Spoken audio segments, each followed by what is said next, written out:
And now let's get on to our main topic here on Mastering Dungeons. This week, we are going to look at the first chapter of the 5th edition 2014 Dungeon Master's Guide. We're doing this as part of a sort of cycle of topics where we're interviewing folks. We're talking about other role-playing games, interspersing some other content. And this Dungeon Master's Guide review is one of those pieces of content we're interspersing, because it's been a topic on everyone's mind with the announcement that Chris Perkins is already working on the 2024 version of the 5th edition Dungeon Master's Guide. So we wanted to sort of look at what's already there and then figure out what we want to see in the next version. Yeah, absolutely. Last time we talked about the introduction, and that spurred a lot of conversation, not only between Teos and myself, but with lots of folks online. So we're going to get into the first chapter. Last week we talked about how the introduction promised that it is good to be the DM. Didn't tell us quite why, but it said it was. It said that it assumed that you as the DM would know how to play, recommended the starter set. It separates the book into 3 sections: the Master of Worlds, the Master of Adventures, and the Master of Rules, in that order, surprisingly. So we asked, how would you teach a DM to take on this beast that is running D&D? And then it threw in the last part about knowing your players. So it described different kinds of players, types like the actor, the explorer, the instigator, the fighter, the optimizer, the problem solver, and the storyteller. For each type, it gave a little background on how to best keep them engaged during a game. So any other thoughts on that? Yeah, I mean, it's so interesting to tack that in sort of at the end. This is a section that has shown up like in 4th edition and 3rd edition, towards the front of the DMG. So that part's normal, but it just feels tacked on to the intro. Oh, by the way, also know your players. Now build your world. It's a strange placement, and we'll talk about that more. But yeah, so now chapter 1. And I love to, I've looked at this book like I don't know how many times in the last couple of weeks as we're thinking about this show, trying to look at this through different lenses. And it's really very fascinating, because here it goes and it says, your world is the setting for your campaign, the place where adventures happen. Even if you use an existing setting such as the Forgotten Realms, it becomes yours as you set your adventures there, create characters to inhabit it, and make changes to it over the course of your campaign. This chapter is all about building your world and then creating a campaign to take place in it. And I go, okay, that's cool. That's really inspirational. Is that what this should start with? Mm-hmm. And the concepts that they start with are very, very important once you understand how the game works. But until you know how the game works, this sort of content can be a little bit fuzzy. It can come across to you and you can understand it, but you can't understand what it means to your game until you know about your game. Right. Because D&D is not like anything else. And so if you've never run a game or have only run a couple sessions, are you ready to start world building? And to some extent, like maybe a lot of us who started back in the day, like I did that, right? Like a DM ran a game and I barely understood what was going on. And then they lent me a book and I started dreaming up my world. But that world was terrible. Like it was really bad. And I don't know that this information would have helped me make a better world, because the problem isn't sort of the instruction, it's where your brain is in the process and whether you can handle it, right? Yeah. They do a good job, actually, of saying, here are 5 things that we assume about our worlds, fantasy world, and the Forgotten Realms being the big example of that. And those 5 things are: the gods oversee the world, much of the world is untamed, the world is ancient, conflict shaped the world's history, and the world is magical. So those 5 things. And so it's good to know that this is the default for the how the world works.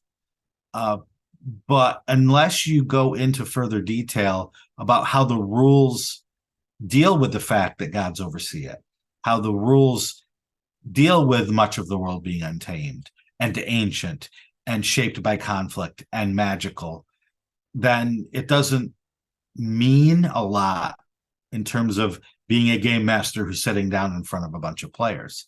And it's cool to say you switch any of those toggles on or off, it changes the stories that you tell. Very true. If there are no gods, if the world is not untamed but totally known, if the world is new instead of ancient, it changes the stories that you tell. But again, it doesn't really mean much in terms of gameplay at that point.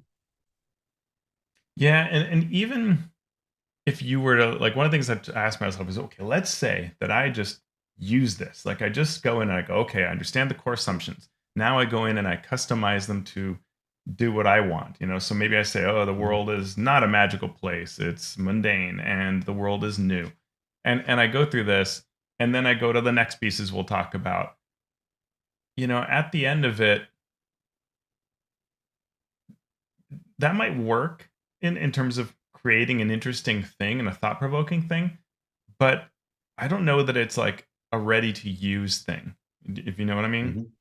In that there's a lot of awesome thinking going on here that totally stimulates me. Like, I think everybody should read this. This is all useful stuff to understand about worlds, but at the end of it, I don't know that you get a great world. Because it's almost trying to do so much. And systems I've seen that do world building well often give you very specific pointed bits that you do things with, and that framework becomes a thing that you can run games off of. And this doesn't do that. It's a little too encyclopedic for my taste. And it made me wonder, should all of this be in a world building guide, the type of product we saw in like 2nd edition and 3rd edition, and not here? Yeah. What do you think? And I agree. I think that if you are going to be a DM who does the full range of DM things, from running a really fun game in front of your players at the table to building an amazing and rich and deep and fun world, you have to go back and forth. You have to, if the scale is 0 being right at the table in front of players and 10 being the highest world concepts, you have to go from 0 to 10 to 10 to 0 to 9 to 1 to 8 to 2 as you're building. You have to build in both directions. And the direction that I would start in is at 0 rather than at 10, because 0 is going to be your interfacing with the players, where the players are playing the game and hopefully having fun, and you are facilitating that fun by putting the important things to the players in front of the players. The players, when they sit down to play their first adventure, are not going to ask, is the world ancient or is it new? They're not going to say, did conflict shape the world's history or did it not?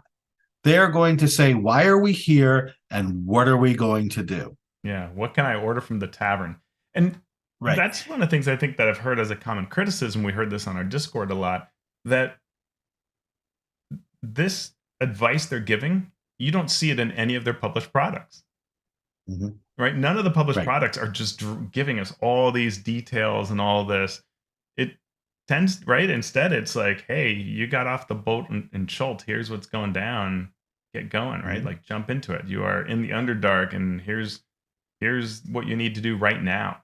And the larger world unfolds as you go and is often not even that big, right? It's fairly limited in scope, which is a lot more manageable for a player. And so maybe we should be teaching that sort of manageable level. I'd like to see, I think this is all great stuff, but I think it would be great to have a world building product or a section at the back that addresses this. A lot of this type of thing, if we look at the 4th edition DMG, the 4E DMG takes all this stuff and puts it in the back and focuses on on the now, on the encounter, on the players, on understanding table dynamics and pacing and things like that. Yeah. For if I was doing world building workshops or classes, I would have a template that could be filled in and with headers and questions that lead to answers that you could fill in those headers Yes. and get that framework, get that outline, get the help creating that, and then use the questions to help the DMs understand what their answers to those questions are going to do for their game. Yeah, and that, what you I think the trap that we used to fall into a lot in like second edition days, first edition days, is where we would overplan the world in to such a degree that you don't even know how to impart it on your players. And so that kind of approach of like a fill in the blanks and now get into the encounter. Get into your first gaming session. Don't overthink all those things. You can hang more off of that framework later, get a very loose framework, and let's get going with play. Would to me be better advice than this level of depth, right? Because you could Yeah. run all this stuff and then you spend all this time on this first chapter, and then you go to run your first encounter and it bombs and you lose your players. Yeah. Yep. And having a high level vision for your world is helpful. Having those themes, having an elevator pitch for your world. So you can constantly go back as you create things at the lowest 0 level on my scale. As you create the taverns, as you create the NPCs, you can say, okay, this is a world where I'll use Aurora from Mhm. Ghost Fire Gaming as an example, right? This is a world where the social structure was built around dragons being the leaders and setting up societies. Once they collapse, what happens? And now I can go into my at the encounter level, right? At the local level, at the bottom up level, where I'm down here creating the nitty gritty of what the characters are interacting with. I know that, okay, there's a sense of paranoia because dragons could ravage you at any point.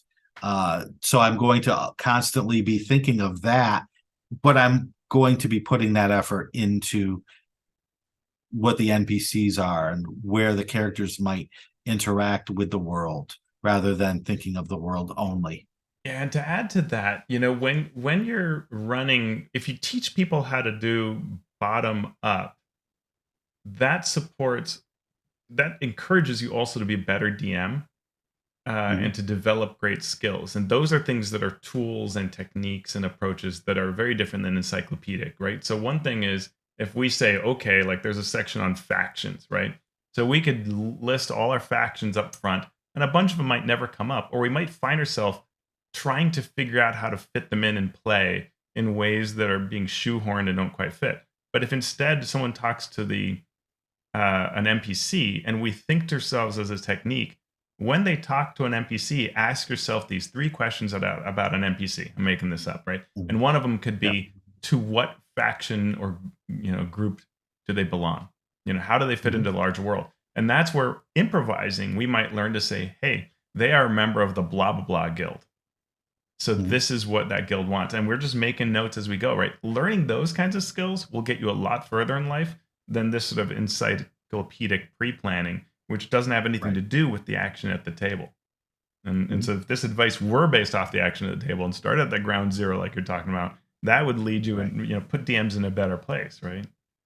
Yeah, and it does exactly what you say. It's world building. It's still world building. It's just your world building from the important parts, from the specific to the general, rather than from the general trying to get down to the specific. Yeah, and then you can have advice that says things like, well, so you made a call that the tavern keeper is the member of the blah blah blah guild, and now the session's over, and you got to write this down and think, did I say anything that really doesn't make sense? Because if it doesn't, I can explain that out, right? So troubleshooting, like, well, this guy got a special exemption, and that's their story, right? That's why they're a part of this guild, even though I think actually the guild should be for other people that aren't tavern keepers. You can do that. You can address that at the end, and that's part of your process that of session recap and right world building that comes at Yeah. the end of a session to make the notes of what NPC names you used and what things you came up with, and yeah. Mhm. So there are a lot of interesting pieces in this section that, I think people should read. Thinking through how the gods work, how to decide when you're putting together a map of a campaign. How different ideas and settlements, and actually, interestingly, a lot of this stuff is pulled out of the fourth edition Dungeon Master's Guide. For all I know, it comes from the third as well. I didn't check, but there's a lot of similarity stuff. It's just really about how this edition chooses to present it that I think is makes it less useful. Um, Mhm. the factions piece, I was curious whether this might get replaced by the patron system in Tasha's, Mhm. um, Yeah. especially since the factions as they're present here is based off of that original concept of like the Zentarum and the Emerald Enclave, Harpers, and that didn't even seem to work for D&D. They've Yeah. moved away from it. So Yeah, it was funny. I went to the D&D movie to look at storytelling Mm, to see how these filmmakers and film writers used these tools that were there to tell their story. And it was interesting because the second part of this chapter is the gods. The gods weren't really mentioned in the D&D movie. mm, There were no clerics. There was a paladin, but he was sort of mm-hmm. just the good guy. Yeah. And Mm, so I was like, that's interesting. I'm glad they did that. I'm glad they didn't get into the pantheons. Now they did use factions, but mm-hmm. the factions they used as sort of a shorthand, right? The Yeah. Emerald Enclave was just it could have been, and it could have been Greenpeace. It Right. could have been anyone. Uh, so they really didn't delve too deeply. The Lord's Alliance was the Mm-hmm. jailers, Mm-hmm. uh, but they're the cops, Yeah. and the Harpers are just right the Good. Yeah. CIA. Yeah. Yeah. Mm-hmm. Yeah. That's really interesting to look at. Another thing that I thought was interesting is they have a play style section that feels like it's in the wrong chapter. Um, because we had that player styles piece that was shoved in at the end of the intro. Mhm, And then we have, mhm. hey, do you want to run hack and slash versus immersive storytelling after you've sort of worked on your campaign and your map and all that? And I'm like, whoa, this is like, isn't that should be at the front of your process, right? And this is the kind of stuff that I think the fourth edition Dungeon Master Guide does really well, is to talk you through things like, what do your players like? What do you like? How does that color the very nitty gritty things we're about to talk about of running an encounter well, running NPCs well, right? That to me should be the kind of thing that an intro does well. Mhm. Anything Yeah, else stick out? no, I agree. I would switch all of this around, and I would try it with the caveat that there is no perfect solution. Sure. You're going to get people who say, I already know how to do all of this stuff. Tell me how to build a world. I want to see, show me how what an encounter looks like in this Mhm. game, and how I can put two encounters together to make a solid story, and then three encounters together to make an adventure, and then put two adventures together to make an arc, and then put arcs together to make a campaign. Yeah, I want to see it from that point of view, because that's where we lose, I think, the most DMs is not the idea section, it's the Mhm. carrying out the play at the table section. And as we've said many times, this hobby is going to succeed or fail on the back of game masters and dungeon masters being able to run games for the players that want to play. And so Yeah. that's where I want to see it start. One last thought to me is that I know it eats up words, but I love those uh, sort of actual play readouts like we had in the AD&D Dungeon Mhm, Master's Guide, the Player's Handbook, things like that. I think that's always really good because it shows you what play looks like, mhm, and it breaks down how a DM answers those situations, right? You present this thing, the player asks these questions. Now you've got to adjudicate and respond. Here's what you pull from to give that answer. And oh, now you make a note for later, like, hey, this thing I made up, I'm going to make a note of that. I'm behind my DM screen, and we resolve that play, right? And that, because that's dungeon mastering, right? Mhm. Present, chaos comes back your way, you make a decision, we move Right. forward, right? Like that's the awesome. And when you say like, why is it good to be DM? That's your answer too. It's Right. good to be DM because you're facilitating this incredible experience. Here's what that looks like, Mhm. and here are the things that you want to start with to consider how you're going to run, what kind of game you're going to run, to understand your approach, your what you favor, what they favor, and then we want to get into tools, hands-on tools, right? Mhm. And that goes back to what we were saying in the news section, I think, which is I would love to see the designers sit and watch a brand new DM and brand new players playing this game. Yeah. That would tell you more than anything what needs to be in the Dungeon Master's Guide. Yeah.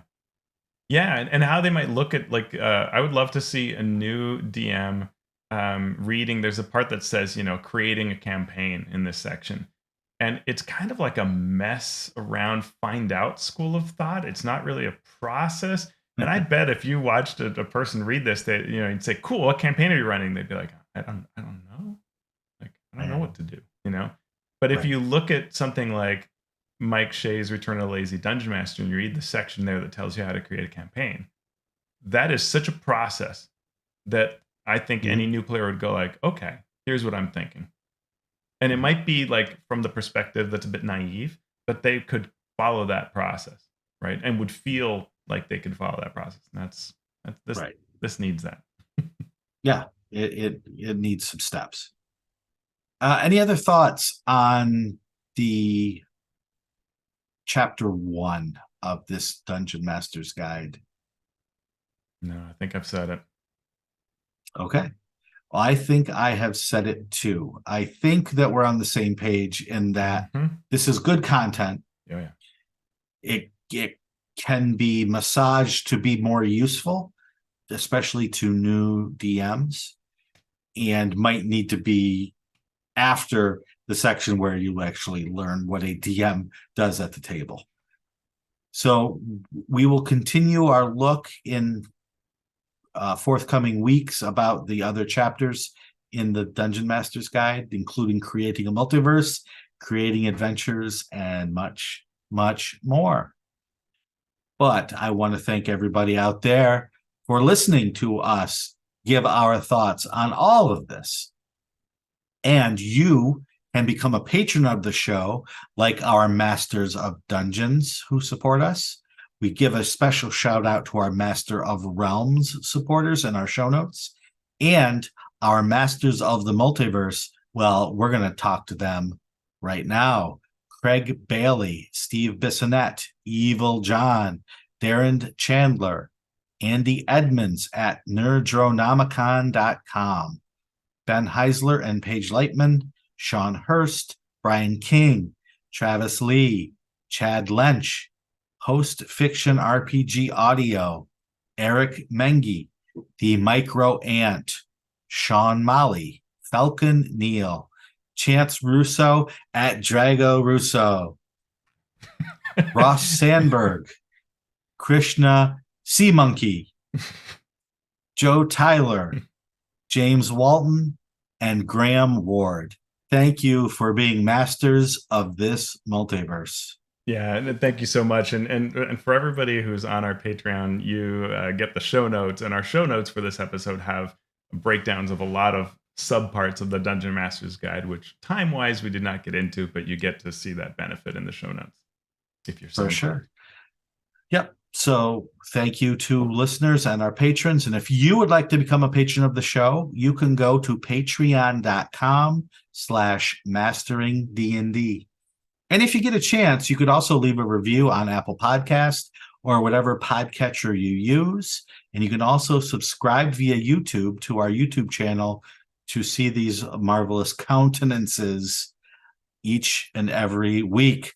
Teos, where can people find you on your social medias? Find me at alphastream.org. Just today, I released my latest Success in RPG video, which is all about the fan content policies and what you can and can't do with it. So that may be of interest to creators, especially those starting out, or those who are looking for ways to kind of use cool content from other companies to do something neat, but not profit from it directly. All right. Where do we find you, Shawn? We are also we're on Mastodon. We are on Twitter before the whole place burns down. We are on YouTube, as we mentioned earlier. You can email us directly. You can go to our YouTube channel, Mastering Dungeons YouTube channel. We are all over the place. It's not too difficult to find us. And with that said, we are done with chapter 1 of this Dungeon Master's Guide. What are we going to do now? I mean, we're going to cleave right into our next show. We're going to cleave our world as we build it.